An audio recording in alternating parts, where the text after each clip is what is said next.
ಆತ್ಮೀಯ H16 news ಅರ್ಥಾತ್ ಹೇ ಸೀತಾರಾಮಗೆ ಸ್ವಾಗತ. ನಾನು ನಿಮ್ಮವ MI ಅಥವಾ ಮಲ್ಲಪ್ಪ ಜೋತಾವಾರ್. ಆದ್ಮೇಲೆ ಈಗ ತಾವು ದಿನ ಸುದ್ದಿಗಳನ್ನ ಅದರ ಜೊತೆಗೆ ವಿಶೇಷತೆಗಳನ್ನ ನೋಡ್ತಾ ಹೋಗಿ ವಿಶೇಷ ಈ ಮೊದಲನೇ ಸುದ್ದಿಯನ್ನು ನೋಡಿ. ಸ್ವಾತಂತ್ರ್ಯ ದಿನಾಚರಣೆ ದಿನ ಸುಮಾರು 35 ಲಕ್ಷ ರೂಪಾಯಿಗಳ ವಹಿವಾಟಾಗಿದೆ ಒಂದೇ ದಿನ HMTಯ ಕಾರ್ಖಾನೆಯ ತಯಾರಾಗಿರ್ತಕ್ಕಂಥ ನಮ್ಮ ಹಳೆಯ ಕಾರ್ಖಾನೆ ಏನಿದೆ, ದೇಶದಲ್ಲಿ ಹೆಸರುವಾಸಿಯಾದಂಥ ಒಂದು ವಾಚ್ಗಳ ಬಗ್ಗೆ ಜನಗಳಲ್ಲಿ HMTಯ ಬಗ್ಗೆ ಇವತ್ತು ಗೌರವ ಏನಿದೆ. ಮೊನ್ನೆ ದಿನ ನಮ್ಮ ಯುವಕರು ಹೆಚ್ಚಿನ ಸಂಖ್ಯೆಯಲ್ಲಿ ಸುಮಾರು 2 ಕಿಲೋಮೀಟ್ರು ಸರತಿ ಸಾಲಿನಲ್ಲಿ ನಿಂತು ಇವತ್ತು ಏನು ಒಂದು HMT ವಾಚ್ಗಳನ್ನು ಖರೀದಿ ಮಾಡಿದ್ದಾರೆ. ಒಂದೇ ದಿನ 35 ಲಕ್ಷ ರೂಪಾಯಿಗಳ ವ್ಯಾಪಾರ ಏನಾಗಿದೆ. ನಾನು ಆ ಒಂದು ಹಿನ್ನೆಲೆಯಲ್ಲೇ ಕಳೆದ 2 ವರ್ಷಗಳಿಂದ ನಾನು ಕೇಂದ್ರದಲ್ಲಿ ಮಂತ್ರಿ ಆದಮೇಲೆ ಆ HMTಗೆ ಮತ್ತೆ ಪುನರ್ ಕಾಯಕಲ್ಪ ಕಲ್ಪಿಸಬೇಕು ಅಂತಕ್ಕಂಥ ನಿಟ್ಟಿನಲ್ಲಿ ಏನು ಪ್ರಯತ್ನ ಪಡ್ತಾ ಇದ್ದೇನೆ.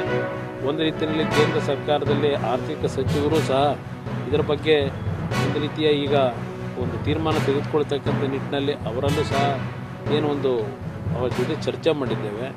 HMT ಉಳಿಸಬೇಕು ಅಂತಕ್ಕಂಥದ್ದು ನನ್ನ ಅಭಿಪ್ರಾಯ ಏನಿದೆ. ನಾಡಿನ ಜನತೆಗೆ ಮೊನ್ನೆಯನ್ನು ಯುವಕರುಗಳು ಸ್ವಾತಂತ್ರ್ಯ ದಿನಾಚರಣೆ ಅಂಗವಾಗಿ ಆ 2 ಕಿಲೋಮೀಟರ್ ನಿಂತು ನೀವು ಖರೀದಿ ಮಾಡಿದ್ದೀರಿ HMTಯ ವಾಚ್ಗಳನ್ನು. ನಿಮಗೆ ನಾನು ನಮ್ಮ ನಾಡಿನ ಒಂದು ಪ್ರಖ್ಯಾತ ಕಂಪನಿಯ ಬಗ್ಗೆ ನೀವು ಇಟ್ಟಿರ್ತಕ್ಕಂಥ ಗೌರವಕ್ಕೆ ಎಲ್ರಿಗೂ ಆಭಾರಿಯಾಗಿದ್ದೇನೆ. ಯುವಕರಿಗೆ ಇನ್ನೂ ಹೆಚ್ಚಿನ ರೀತಿಯಲ್ಲಿ ನಿಮ್ಮ ಒಂದು ಸಹಕಾರ ಆ ಒಂದು ಕಾರ್ಖಾನೆ ವ್ಯವಸ್ಥೆಗೊಳಿಸಲಿಕ್ಕೆ ನಾಡಿನ ಜನತೆಯ ಸಹಕಾರವನ್ನು ಬಯಸ್ತೀನಿ. ಇಲ್ಲ, ಈಗ ಸರ್ಕಾರದಿಂದ ಒಂದು ರೀತಿಯಲ್ಲಿ ಬುಲೆಟಿನ್ ಬಿಟ್ಟಿದ್ದಾರೆ, ಒಂದು ಮಾಹಿತಿ ಕೊಟ್ಟಿದ್ದಾರೆ. ಅಲ್ಲಿಯ ಭಾಗವಹಿಸಿದಂಥ ಕಾರ್ಯಕ್ರಮದಲ್ಲೇ ಮೊದಲನೇ ಬಾರಿಗೆ ಸಾರ್ವಜನಿಕವಾಗಿ ಒಂದೇ ಮಾತರಮ್ನ ಕಾಂಗ್ರೆಸ್ ಪಕ್ಷದ ಸಭೆಯಲ್ಲೇ ಅಳವಡಿಸ್ಕೊಳ್ತಕ್ಕಂಥದ್ದು ಏನಾಗಿದೆ. ಇವತ್ತು ಕಾಂಗ್ರೆಸ್ನ ನಾಯಕರುಗಳಿಗೆ ಹೇಳ್ತಕ್ಕಂಥದ್ದು, ಇದನ್ನ ನೀವು ಸಣ್ಣತನದಲ್ಲಿ ಹೋಗಿ ನಿಮಗೆ ಏನು ಈ ದೇಶದಲ್ಲಿ ಒಂದು ರೀತಿಯಲ್ಲಿ ನಿಮ್ಮಗಳ ಬಗ್ಗೆ ಒಂದು ಜನಗಳ ಅಭಿಪ್ರಾಯಗಳು ಮೂಡ್ತಾ ಇದೆ.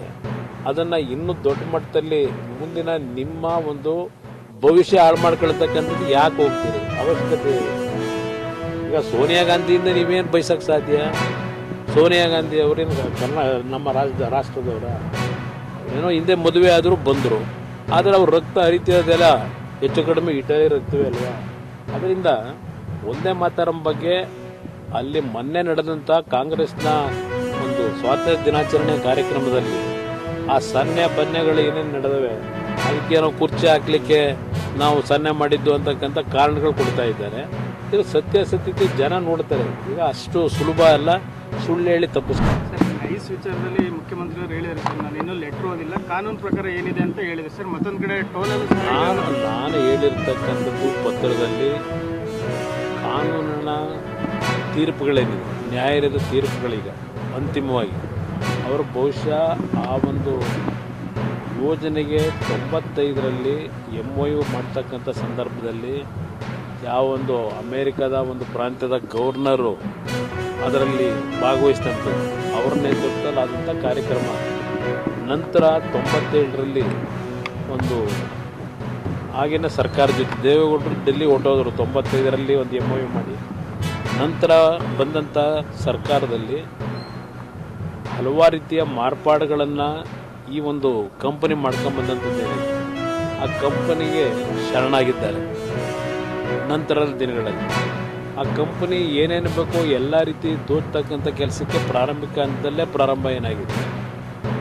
ನಂತರ ಬಹುಶಃ ಒಂದು ಇತಿಹಾಸದಲ್ಲಿ, ದೇಶದ ಇತಿಹಾಸದಲ್ಲೇ ಈ ಒಂದು BMICಯ ರಸ್ತೆ ಏನಿದೆ, ಈ ರಸ್ತೆಗೆ ಸಂಬಂಧಪಟ್ಟಾಗೆ ಹಲವಾರು ಸಂದರ್ಭಗಳಲ್ಲಿ ಸರ್ಕಾರವನ್ನು ದಾರಿ ತಪ್ಪಿಸಿ ಸರ್ಕಾರದಲ್ಲಿದ್ದಂಥ ಪ್ರಮುಖ ವ್ಯಕ್ತಿಗಳಿರ್ಬೋದು, ಅದರ ಜೊತೆಯಲ್ಲಿ ಅಧಿಕಾರಿಗಳನ್ನು ಸಹ ಏನು ಎಲ್ಲ ರೀತಿ ದಾರಿ ತಪ್ಪಿಸ್ತಕ್ಕಂಥದ್ದಕ್ಕೆ ದುರ್ಬಳಕೆ ಮಾಡ್ಕೊಂಡ್ರು.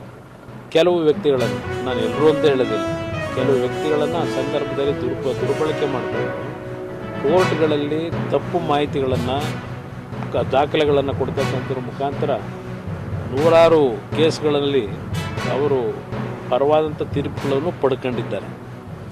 ಆದರೆ ಆ ವ್ಯಕ್ತಿ ನಡ್ಕೊಂಬಂದಿರತಕ್ಕಂಥದ್ದೇನೆ ಬಹುಶಃ ದೇಶದ ಇತಿಹಾಸದಲ್ಲಿ ಇಷ್ಟೊಂದು ಆ ಒಂದು ಪ್ರಾಜೆಕ್ಟ್ನ ವಿಷಯದಲ್ಲಿ ಕೋರ್ಟ್ ಕಚೇರಿಗಳ ಹತ್ತಿರತಕ್ಕಂಥದ್ದು ದೇಶದ ಇತಿಹಾಸದಲ್ಲೇ ಎಲ್ಲೂ ಆಗಿಲ್ಲ. ಅಂತಿಮವಾಗಿ ಆ ವ್ಯಕ್ತಿ 30 ವರ್ಷಗಳನ್ನು ಏನು ಸಂಪೂರ್ಣಗೊಳಿಸಿದ್ದಾರೆ ಆ ಕಂಪನಿ, ಆ ವ್ಯಕ್ತಿ ಯಾರಿದ್ದಾರೆ ಅದಿರಲಿ, ಆ ಕಂಪನಿ ಆ ಒಂದು ರಸ್ತೆಯ ಕೆಲಸವನ್ನು ಸಂಪೂರ್ಣಗೊಳಿಸಿದೆ. 111 ಕಿಲೋಮೀಟರ್ ರಸ್ತೆಗೆ ಒಂದು ಕಾಮಗಾರಿ ಏನಾಗಬೇಕಾಗಿತ್ತು, ಇವತ್ತಿನವರೆಗೂ ಬೆಂಗಳೂರು ಸುತ್ತಮುತ್ತ ಕಾರ್ಯಕ್ರಮವನ್ನು ಯೋಜನೆಯನ್ನು ತರ್ತಕ್ಕಂಥದ್ದಕ್ಕೆ ಆಸಕ್ತಿ ಹೊಂದಿದ್ದು ಆ ರಸ್ತೆ ಕೆಲಸಕ್ಕಲ್ಲ, ಅಲ್ಲಿರ್ತಕ್ಕಂಥ ಬೆಲೆ ಬಾಳ್ತಕ್ಕಂಥ ಭೂಮಿಯನ್ನು ಲಪಟಾಯಿಸ್ತಕ್ಕಂಥದ್ದಕ್ಕೆ ಯಾರ್ಯಾರು ಸೇರಿದ್ದಾರೆ. ಈಗ ನನಗೆ ಒಂದು ಮಾಹಿತಿ ಇದೆ, ಆ ಒಂದು ಯೋಜನೆಯನ್ನು ಆ ಕಂಪ್ನಿಯಿಂದ ಯಾರು ಈಗ ಅದನ್ನು ಟೇಕ್ ಓವರ್ ಮಾಡಲಿಕ್ಕೆ ಹೊರಟಿದ್ದಾರೆ, ಮುಖ್ಯಮಂತ್ರಿಗೆ ಕೇಳ್ತೀನಿ, ಯಾರು ಪಾಲಿದೆ, ಯಾರು ಅದನ್ನು ಈಗ ಟೇಕ್ ಓವರ್ ಮಾಡಲಿಕ್ಕೆ ಹೊರಟಿದ್ದೀರಿ, ಮುಖ್ಯಮಂತ್ರಿಗಳು ಹೇಳಬೇಕು. ಇವೆಲ್ಲ ಮಾಧ್ಯಮಗಳ ಮುಂದೆ ವೇದಿಕೆ ಮೇಲೆ ಭಾಷಣ ಮಾಡೋದು ಬೇರೆ, ಹುಟ್ಟು ಗುಣ ಇದೆಯಲ್ಲ ಈ ಮುಖ್ಯಮಂತ್ರಿ ಬಂದಿರತಕ್ಕಂಥ ಗುಣ. ಏಕೆಂದರೆ ಪಾಪ ಹೇಳಿದ್ದಾರೆ ಮೊನ್ನೆ, ಅವರೇನು ಈಗ ಮುಂದಿನ ತಲೆಮಾರುಗಳು ಇವತ್ತು ಖರ್ಚು ಮಾಡಿದ್ರು ಹಣ ಕರಗದೇ ಇರತಕ್ಕಂಥ ಆಸ್ತಿ ಮಾಡಿದ್ದೇನೆ ಅಂತ ಹೇಳಿದ್ದಾರೆ. ಪಾಪ ಮಾಡಿದ್ದಾರೆ, ಸಂತೋಷ. ಆದರೆ ಈಗಲೂ ಸಹ ಆ ಅಧಿಕಾರ ದುರುಪಯೋಗ ಪಡಿಸ್ಕೊಂಡು ವೇದಿಕೆ ಮೇಲೆ ನಾನು ಹರಿಶ್ಚಂದ್ರನಾಗ್ತೀನಿ, ಸತ್ಯ ಹೇಳ್ತೀನಿ, ನಾನಿನ್ನ ಭಾಳ ಪಾರದರ್ಶಕವಾಗಿ ಪ್ರಾಮಾಣಿಕವಾಗಿ ಇವತ್ತು ಈ ರಾಜ್ಯ ಆಳ್ತೀನಿ ಅಂತಕ್ಕಂಥದ್ದೇನೆ ಹೇಳ್ತಾರಲ್ಲ, ಅದು ಹುಟ್ಟುಗುಣ ಹೋಗೋದಿಲ್ಲ.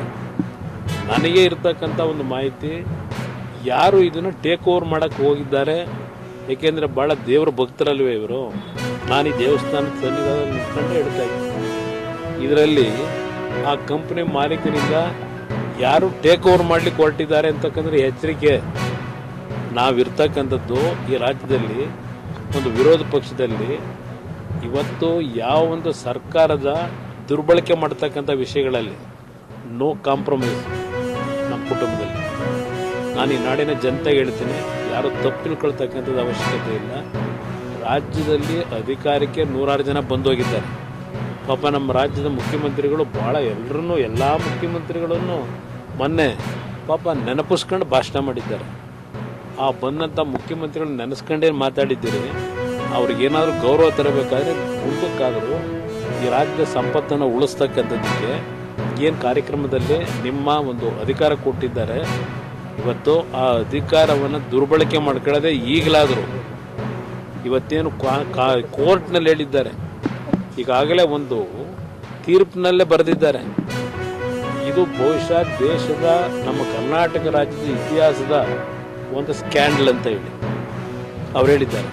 ಕೋರ್ಟ್ನ ಒಂದು ತೀರ್ಪು ಕೊಡಬೇಕಾದ್ರೆ ಅದ್ರ ಜೊತೆಗೆ ಇಲ್ಲೀಗಲ್ ಆಗಿ ಟೋಲ್ ಕಲೆಕ್ಷನ್ ಆಗ್ತಾ ಇದೆ. ಇಲ್ಲೀಗಲ್ ಆಗಿ 2,000 ಕೋಟಿ ಮೇಲೆ ಇವತ್ತು ಒಂದು ದೊಡ್ಡ ಮಟ್ಟದ ಮೊತ್ತವನ್ನು ಈ ಕಂಪನಿ ಇವತ್ತು ದುರ್ಬಳಕೆ ಮಾಡ್ಕೊಂಡು ಹಣ ಸಂಗ್ರಹಿಸಿದ್ದಾರೆ. ಇದು ಎಲ್ಲ ರೀತಿಯ ತೀರ್ಪೇನಿದೆ. ಇನ್ನೂ ಪಾಪ ಈಗಾಗಲೇ 1 ತಿಂಗಳ ಹತ್ತಿರ ಬಂತು, 20 ದಿನ ಆಗಿದೆ ತೀರ್ಪು ಬಂದು. ಏನು ಕ್ರಮ ತಗೊಂಡಿದ್ದೀರಿ ಈ ಸರ್ಕಾರದಲ್ಲಿ? ನೆನಪಿಸ್ಲಿಕ್ಕೆ ಮೊನ್ನೆ ಪತ್ರ ಬರೆದಿದ್ದಾರೆ. ಏನು ನೋಡ್ತಾರೆ, ಏನು ಮಾಡ್ತಾರೆ ನೋಡೋಣ ಅಂತೇಳಿ.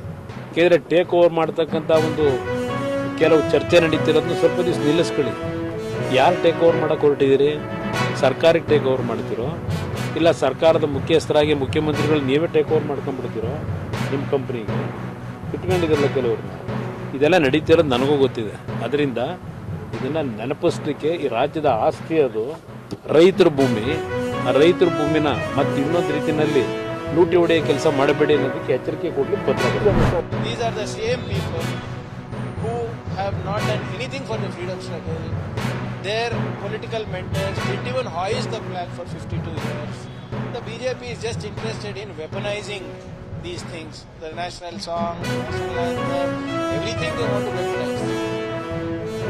So whatever it is, there is absolutely, they can file how many cases they want.